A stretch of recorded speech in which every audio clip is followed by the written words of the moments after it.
celebrity news.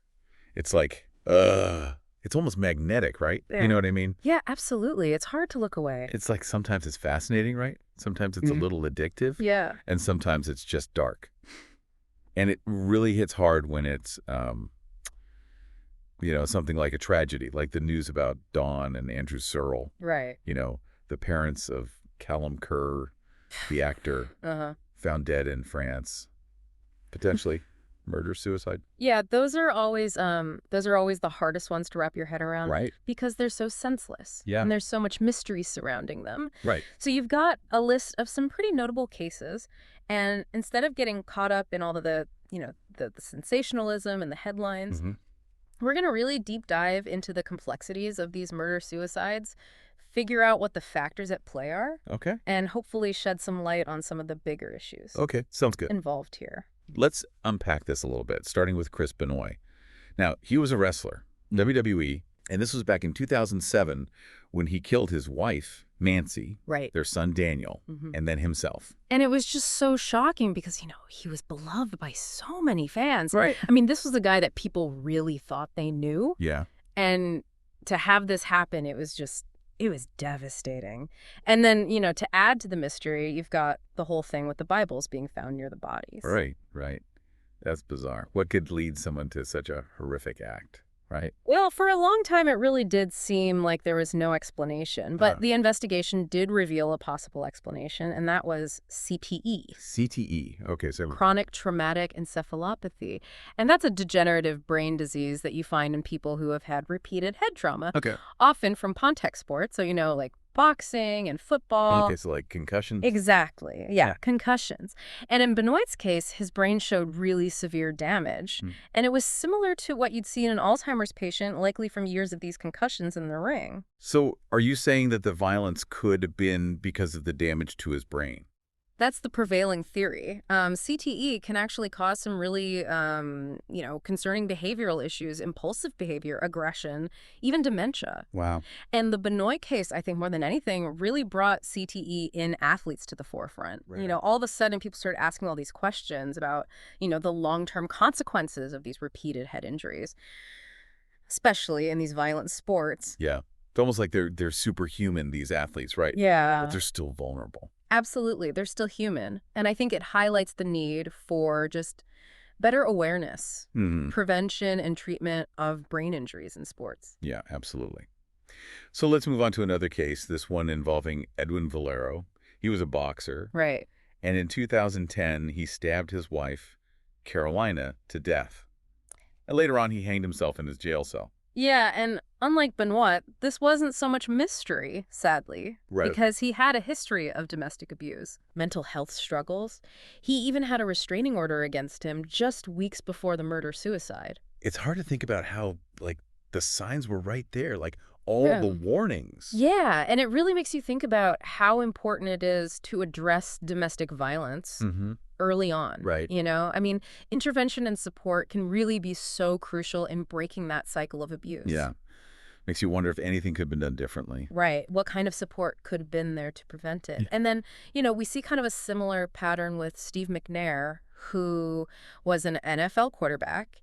He was shot and killed by his girlfriend, Sahel Kazemi, who then took her own life. And in that case, it seemed like jealousy and financial strain played a really big role. Yeah. Okay, so in these cases, it sounds like it was more than just one thing. It was a mixture of stuff, right? Yeah. Personal struggles, relationship conflicts, and maybe even untreated mental health issues, all leading to this awful outcome. Yeah, it really just highlights how complex these factors are, and they all contribute to these tragedies. And it makes prevention even more challenging. Yeah, absolutely. Let's talk about Phil Hartman. He was a comedian and actor. Yeah, beloved. And he was shot and killed by his wife, Bryn, back in 1998. And then she took her own life. Yeah, and the Hartman case, it brings another element into the conversation, and that's substance abuse. Okay. Bryn had a history of struggling with cocaine and alcohol. And we know that substance abuse can really just drastically make existing mental health conditions worse. Right. It can lead to impulsive actions and impaired judgment. It's a powerful thing, addiction, especially when it's, combined with other struggles. Yeah. I read that Bryn actually confessed to a friend. about shooting Phil. It's chilling. Before taking her own life. It really is. And it highlights the despair and the desperation that goes hand in hand with addiction and these mental health issues. Yeah. You talked about early intervention before. What are some signs that people can look for in their loved ones? Yeah. Like, what should they be looking out for that might signal that they need help? What should someone do if they think that, someone close to them is in danger? Well, one of the first things to look for is a change in behavior. Okay. Are they withdrawing from social activities? Yeah. Are they isolating themselves? Mm-hmm. Or are they expressing feelings of worthlessness or hopelessness? Those could be signs of depression or other mental health concerns. Okay, what about substance abuse? Are there signs for that? Definitely. So changes in sleep patterns, neglecting responsibilities if they're having financial problems, physical signs like bloodshot eyes or tremors, those can all be indicators. And also, pay attention to their social circles. Are they hanging out with people who encourage their substance use? So, if you notice these things, what should you do? What's the next step? It's crucial to talk to the person, but approach them with concern and compassion. Let them know you've noticed these changes and you're worried. Encourage them to talk to a professional, maybe a trusted friend or family member. Yeah. But most importantly, let them know that they're not alone. Right. And that there's help available. Okay, so now let's talk about the case that sort of started this whole deep dive. The deaths of Dawn and Andrew Searle. They were parents of Callum Kerr, the actor, and they were found dead in their home in France. Yeah. Andrew died by hanging, and Dawn had fatal head injuries. And prosecutors are investigating this as a potential murder-suicide. And what makes this case so interesting is that, unlike some of the others we've talked about where the motives seemed a little bit clearer, this one is just shrouded in mystery. We don't have clear answers about what happened. Right. It's like behind every headline, there's a human story. Absolutely. And until we know more about what happened in the investigation, we can't really, jump to conclusions. No, you can't. You really have to let the evidence speak for itself. And, trust that the investigators are going to do their best to uncover the truth. Right, right. The uncertainty of this case reminds me of another one. Arturo Gatti. He was a boxer, and he was found hanged in Brazil in 2009. And it was initially ruled a suicide, but then his wife, Amanda Rodriguez, was arrested because they suspected foul play. And to this day, it's still disputed. Yeah, and those unresolved cases highlight the challenges investigators face, especially when the only witnesses are deceased. Right. And it really just underscores the importance of a thorough and unbiased investigation. So sometimes we may never know the full truth. It's fascinating. Right. That's the nature of these cases. Oh, that's frustrating. Yeah. Because you've got all these layers of personal history, relationships, circumstances that contribute to these tragedies. And sometimes, even with the best investigative efforts, you're left with some unanswered questions. Right. Okay. So we talked about some tragic cases, each one with its own sort of complexities, unanswered questions. But before we move on, I think it's important to say that not every suicide involves murder. Right.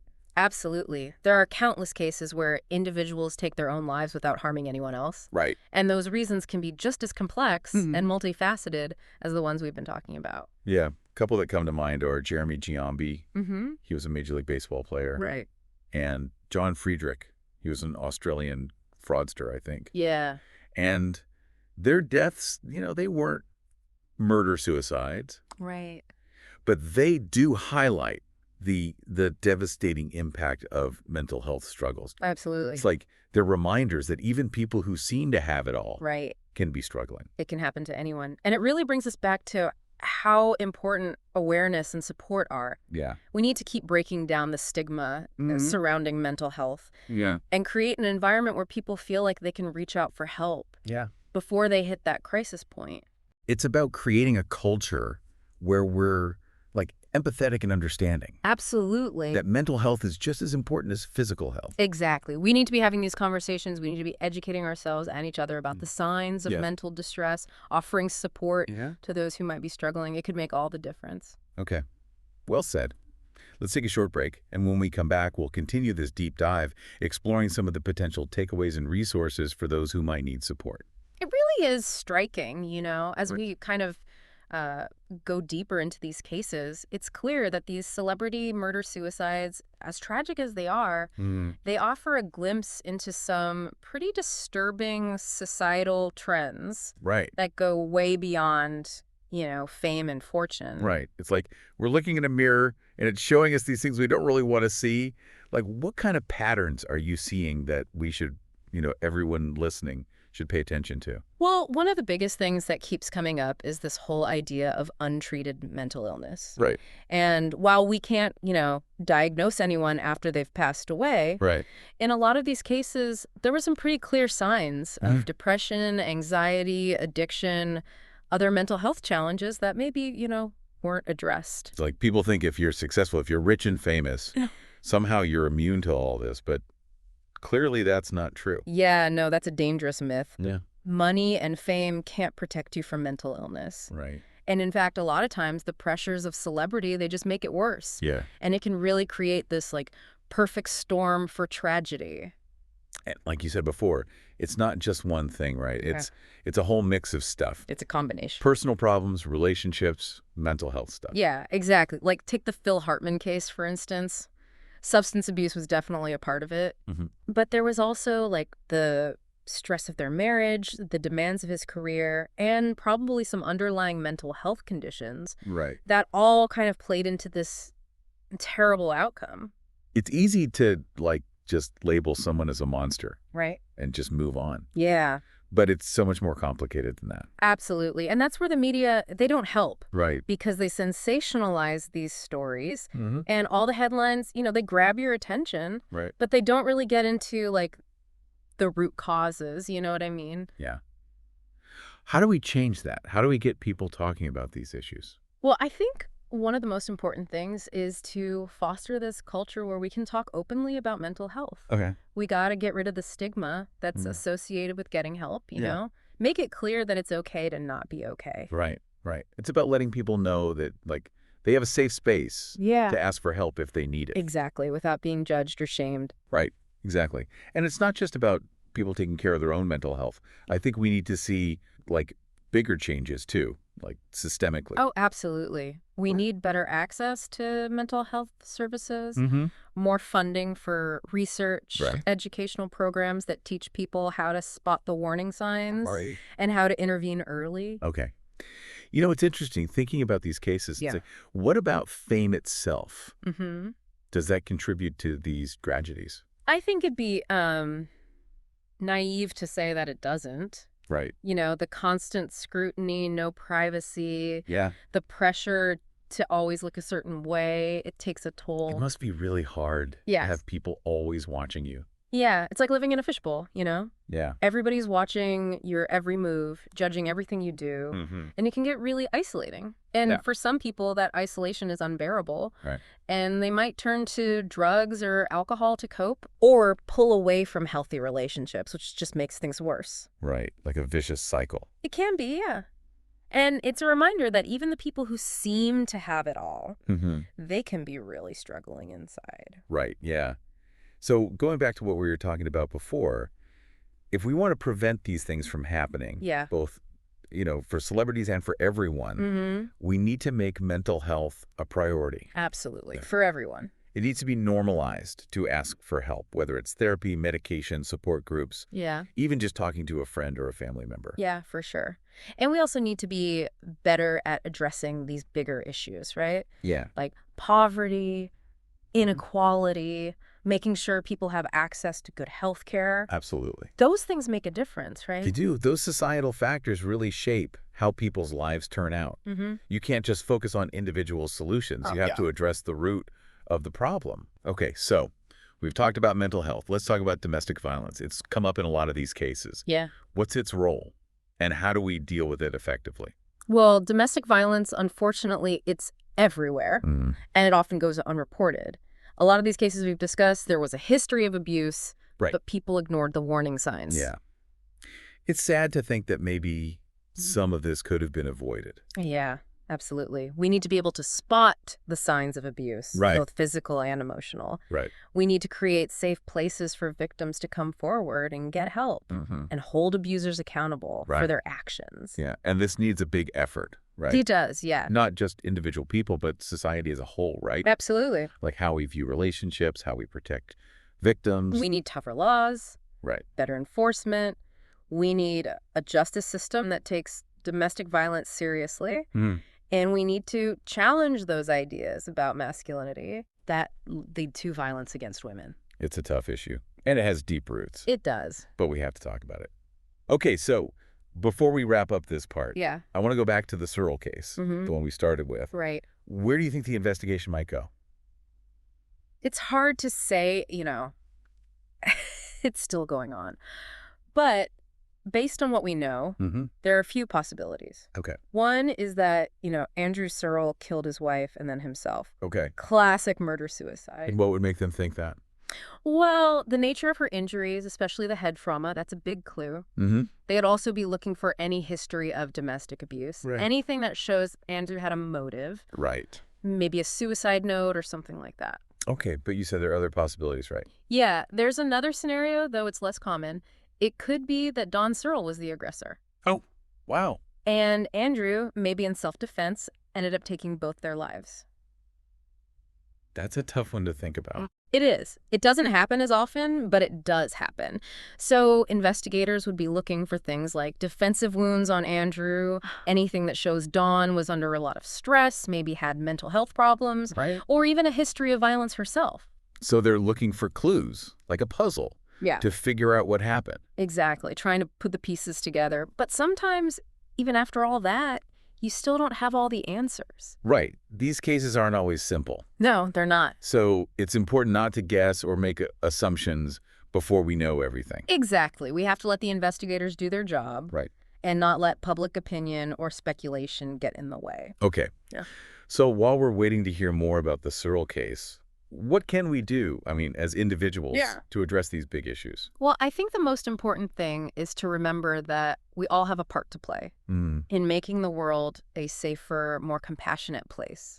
We can start by learning about mental health and domestic violence, recognizing the warning signs, and being willing to help those who are struggling. Yeah, it's about being empathetic, understanding. Absolutely. And letting people know that they can ask for help. Yeah, and remember, even small acts of kindness can have a big impact. Just listening to someone, offering to help, a word of encouragement. Yeah. Those things can make a big difference when someone is going through a tough time. That's a good message. Okay, so let's move on to the last part. Okay. And talk about some resources and steps people can take if they need more support. Sounds good. Welcome back. We've been talking about celebrity murder-suicides. It's been, it's been heavy. Yeah. But it's a conversation worth having, I think. It is, yeah. These cases are tragic, but they remind us that mental health matters. Right. Domestic violence is a real problem. Yeah. And we need to be there for each other, support each other. We've talked about a lot. We have. Chris Benoit, CTE, the Searle case, Arturo Gatti. A lot of layers to unpack there. Yeah, for sure. And I think we're seeing some common threads here. Definitely. Mental health struggles, substance abuse, problems in relationships, the pressures of fame. Right. And it's never just one thing. It's like all these things come together. Yeah. And sadly, it leads to these terrible outcomes. So we've got to focus on preventing this from happening, right? Absolutely. Yeah. Making mental health a priority, recognizing domestic violence, and making sure people know they can reach out for help. So what are the big takeaways here? What can our listeners do? Well, first off, we need to talk about mental health openly and honestly. No more stigma. Okay. Make it okay to not be okay. Right. And create a space where people feel safe asking for help. And we got to be aware of the warning signs, right? Yeah. And ourselves and the people around us. Right. Like if someone's behavior changes, if they're withdrawing, if they're using substances, if they're talking about hopelessness. Yeah, those are serious signs. They are. And we need to intervene early. So what should we do? Reach out, offer support. Sometimes just talking to someone can help. Just letting them know they're not alone. Exactly. And if you're the one struggling, remember, you're not alone either. Right. There's help out there. Hotlines, therapists, support groups. We'll put some of those resources in the show notes. Perfect. And don't forget the power of community. Right. We can all be part of creating a culture of support. Where people feel connected, like they matter. Exactly. Feeling seen and heard can be so powerful. And we talked about domestic violence, too. Right. A tough topic, but we can't ignore it. No, we can't. We need to know the signs. Both physical and emotional. Right. And be ready to step in if we see it happening. And there's help out there for victims. Absolutely. Organizations, hotlines, places where they can find support and safety. And remember, it's never the victim's fault. Never. It's about control. And the abuser is the one responsible. We need to change the way we think about these things. Create a society where everyone feels safe and respected. That's the goal. So we've covered a lot. I hope this has been, informative, made people think. You too. It's been tough. But these stories can lead to positive change. They can if we let them. Let's use what we've learned to advocate for mental health, prevent domestic violence, and build a world that's more compassionate. Thanks for being with us today.